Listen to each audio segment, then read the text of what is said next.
here's my follow-up question based on everything I just learned from you gentlemen. So, is Paul Kagame actually for Africa, or can we say this man is like an agent from the West, planted in Africa to serve their best interests? Thank you. Kagame is an agent of the West. I want to start with that sentence, and then I will explain it using an analogy. You know, years ago, we, the people, were the resources, just like all this coltan and cobalt and lithium and all that stuff that's coming out of the Congo. We were the resources. They were coming during the transatlantic slave trade. The Europeans would come, they would snatch Africans from Africa, put them on a boat. I've been to Gorée Island in Senegal, where they used to pack up hundreds of Africans that were taken into slavery in really, really tiny rooms. So they would take those people, our ancestors, and bring them to the Americas. What did they need? They needed corporations to do the business. They also needed laws and governments to legalize it, to make it legal. They also needed local agents. So Paul Kagame is the local agent of the West in Africa. He's the one that is facilitating the plunder of the Congo. People are stealing, the world is stealing from the Congo, and Paul Kagame is facilitating it for them. Paul Kagame is protected by Western powers. When a report called the UN Mapping Exercise Report came out, talking about the atrocities in the Congo, the US blocked it. The US mission to the UN blocked the release of the report. We had to organize a campaign to actually have it released.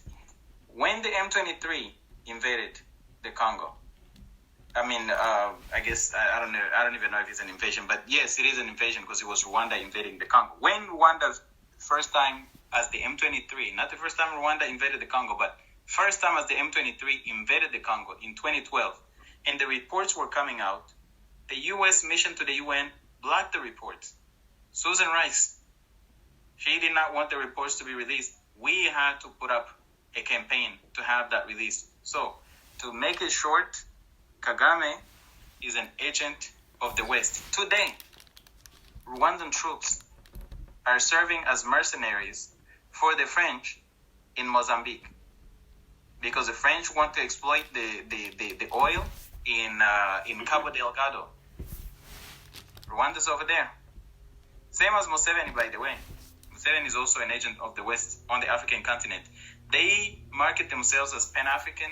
They sometimes, especially Kagame, will lash out on the West. I see him do that a lot. Yeah, we know their games. Kagame is being used to invade countries. Museveni is being used to receive refugees. Go to Kampala, you see refugees from everywhere in Africa. Sudan, Congo, Rwanda, everywhere. So that's why they dump them. Somalia, yes. Ethiopia, you name it. So all of them sounding as if they want the best for Africa is just like a front that they put out. It's just part of the game. I told you this, that they are agents.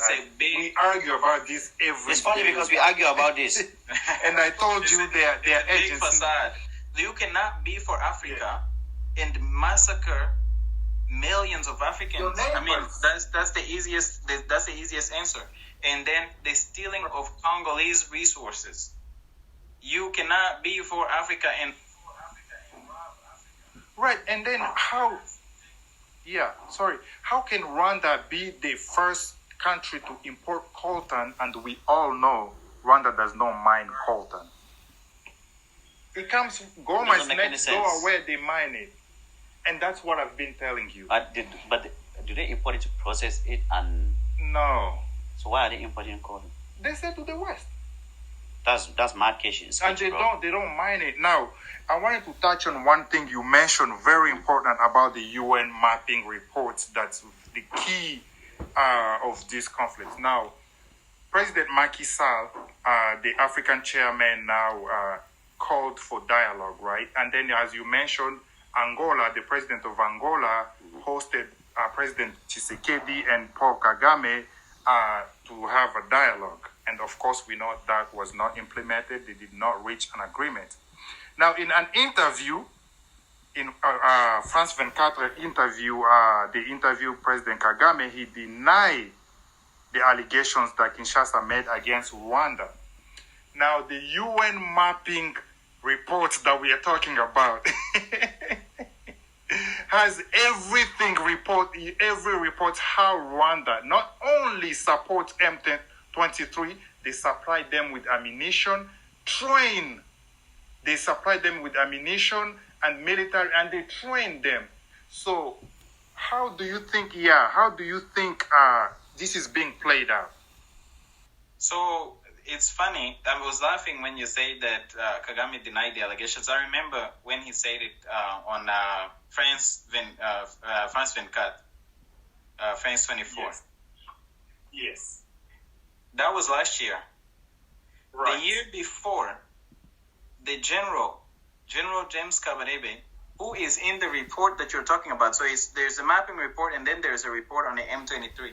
Who is in the report on the M23 as the sponsor, as one of the sponsors, providing logistics, recruits, finances, and everything, also denied that he said that nobody was killed in the Congo. Where are those 3 million bodies? Where is those 6 million bodies that you're talking about? We know that they burned some of the bodies.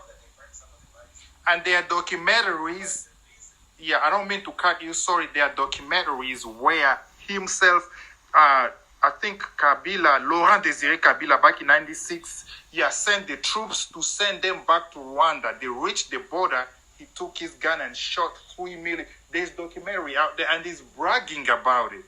Yes. Him and another General Kanyumba Nyamwasa, brag about the things they did in the Congo in a film. The film is called Afrique à Morceaux.